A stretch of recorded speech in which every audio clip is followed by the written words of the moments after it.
Hello, this is Rita from the Directorate General of Health of Portugal, and I'm here at the CHRODIS Plus final conference to talk to you about our policy dialogue developed within Work Package 4.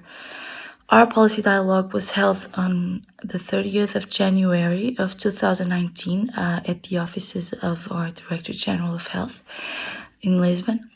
The topic was the advertisement of food and beverages to children. In Portugal, 86% of the burden of disease is due to chronic diseases, and 15.8% of the years of healthy life lost are due to inappropriate eating habits. As of 2019, about 1/3 of the Portuguese children were overweight or obese, and this is a problem associated with inadequate eating habits. And we know that food advertisement to children promotes mainly products that are typically high in sugars and fats and sodium, and that the food choices are influenced by the advertisements. Against this background, the main objective of our policy dialogue was to gather a group of national stakeholders together in order to find ways to tackle the issue of advertisement of food and beverages to children at a national level.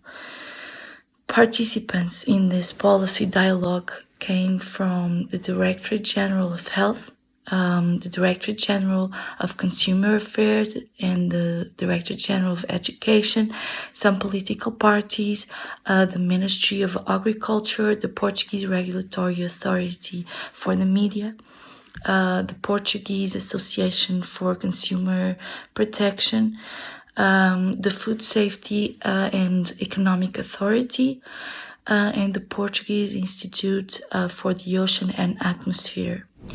So the policy dialogue resulted in an action plan with two main action points, both oriented towards the creation of working groups. The first working group was focused on finishing the legislative proposal regarding the advertisement of food and beverages to children. This proposed legislation aimed to limit the advertising of foods and beverages with a high content of sugar, fats, or sodium in preschool, basic, and secondary and high school education establishments, in children's playgrounds, and within a specific radius of those places, as well as in publications, programs, or activities for minors.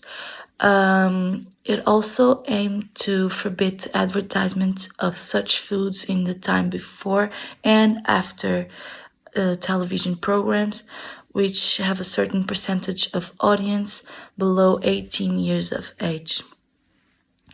This legislation was successfully passed into law on the 23rd of April of 2019, with additional regulations approved on the 21st of August of 2019. So this working group has therefore completed its task,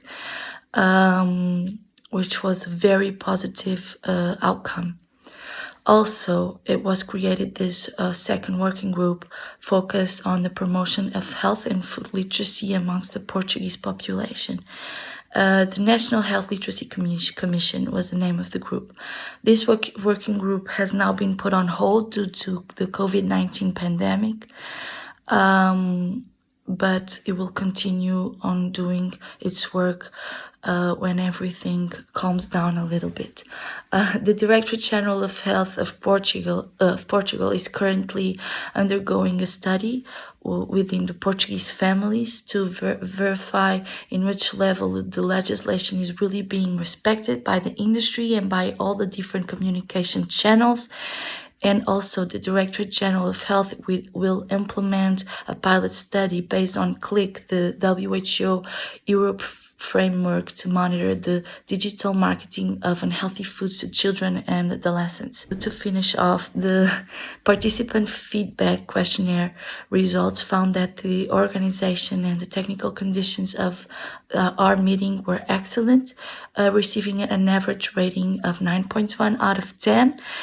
and the participants, stakeholders expressed their will for continuing working on this topic together. Thank you very much for listening, and I hope you enjoy the rest of the conference.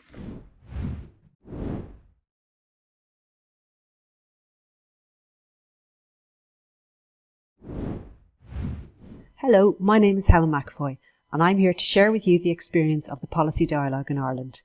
Our Policy Dialogue took place in Dublin in June 2018, and it focused on how to reduce inequalities in tobacco use. And why did we choose this topic? Tobacco use kills 1 in 5 people, and people living in poverty and disadvantage in Ireland and across Europe experience the most tobacco-related harms. So progress on chronic disease prevention depends heavily on the success of tobacco control within member states and across European level. Many of you will, I hope, know Ireland as a tobacco control leader in Europe. As the first member state to introduce laws restricting smoking in the workplace and public places in 2005, we were also among the first to introduce standardised packaging of tobacco.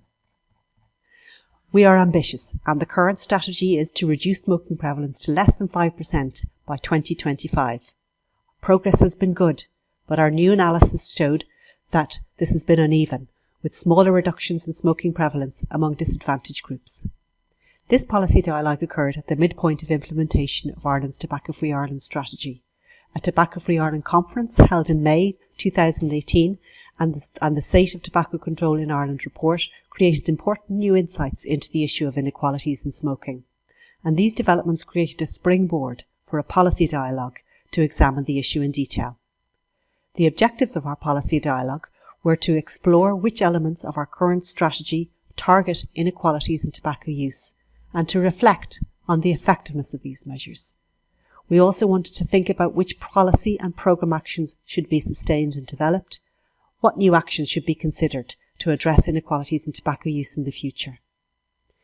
And how did we plan and deliver this policy dialogue?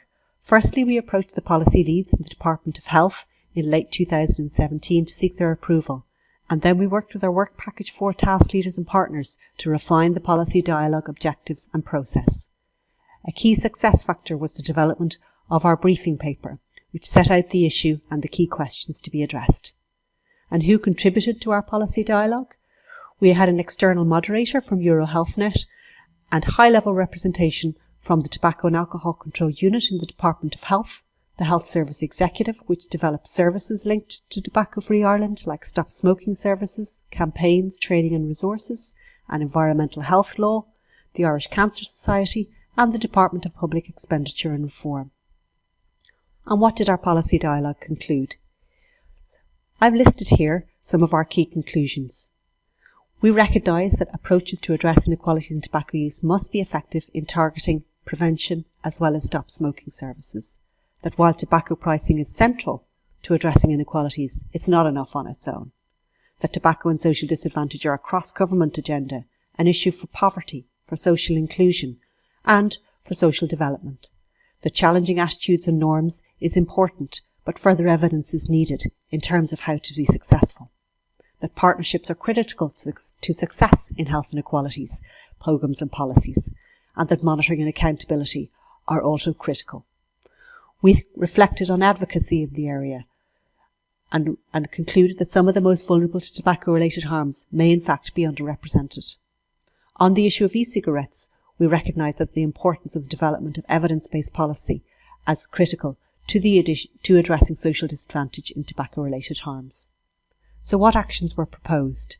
Our key actions were to better build tobacco into government consideration for equality budgeting, to build health inequality dimensions into the development of stop smoking guidelines developed by the HSE based on best evidence nationally and internationally, to enhance efforts to target investment in tobacco control, including resources for equity-focused stop smoking services and progressive tobacco taxation, and to move forward on greater engagement with disadvantaged groups, in particular communities with high levels of mental ill health. If you would like to know more about our tobacco control policy dialogue, please go to the CHRODIS Plus website. Thank you and enjoy the rest of the conference.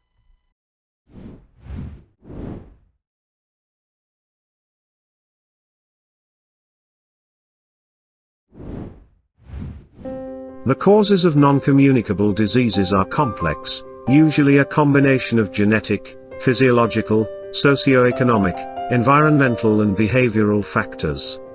Many factors lie outside of the health system, and directly relate to the conditions in which we are born, live, work and age.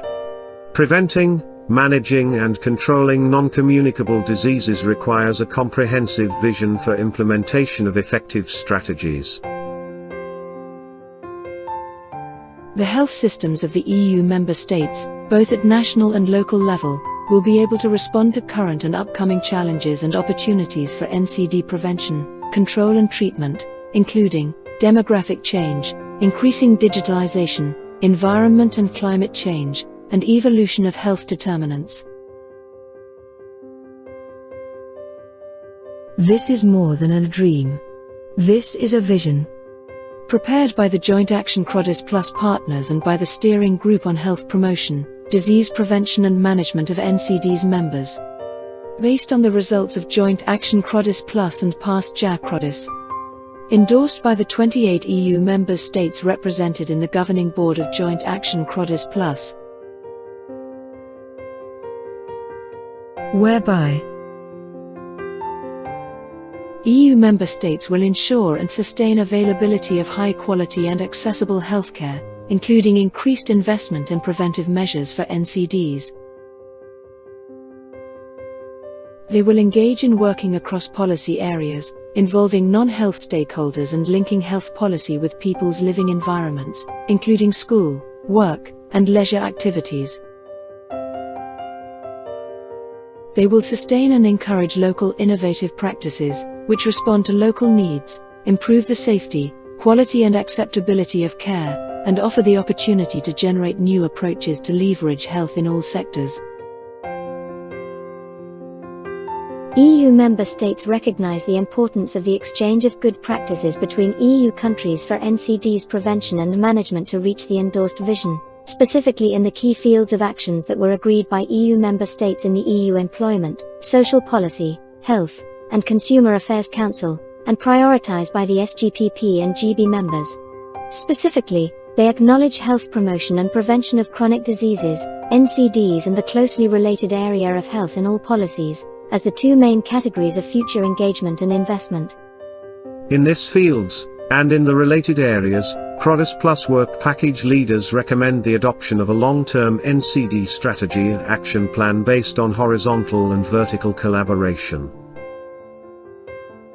While lessons from the CHRODIS Plus policy dialogues highlight the importance of a health in all policies process, involving subnational authorities and social partners, as well as transferring and integrating initiatives across EU states or regions. The integration of good practices into national policies, their sustainability in the medium to long term, and the EU added value of this learning and implementation process are the three keystones identified by CHRODIS Plus to support the implementation process and exchange of experiences and lessons learned. To assure a successful integration of results of an initiative such as CHRODIS or CHRODIS Plus into national policies, it's important to manage a variety of dimensions. To guarantee the sustainability of those results, it's fundamental to implement specific mechanisms.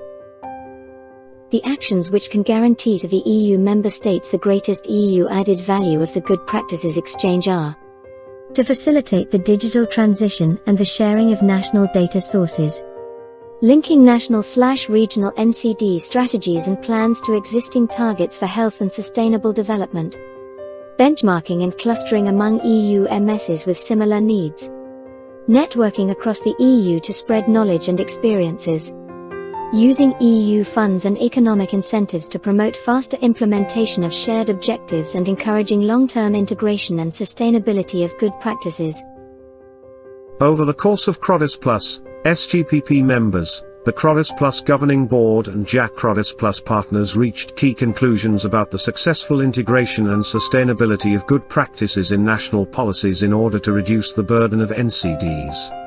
These included: involvement of key stakeholders, establishment of functional communication amongst stakeholders, building up political support and including new practices in existing political strategies, facilitating alignment with existing national policies, providing a clear framework and tools to support transfer, adoption, and evaluation of the outcomes.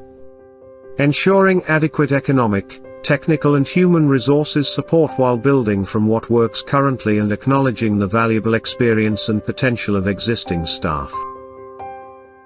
Finally, SGPP and GB members identified 18 proposals focus on sustaining CHRODIS Plus results beyond 2020, aimed at further developing the knowledge and EU cooperation on chronic diseases and conditions, and will enrich the EU's capacity to face the NCD challenges and understand the drivers and mechanisms leading to sustainable health systems.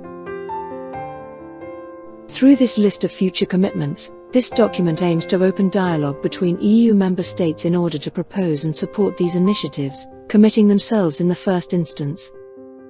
What has been just presented is an abstract of the deliverable 4.2 of CHRODIS Plus, which is the CHRODIS Plus consensus statement on the EU added value of cross-country collaboration in the field of health promotion and prevention and management of chronic diseases beyond the project.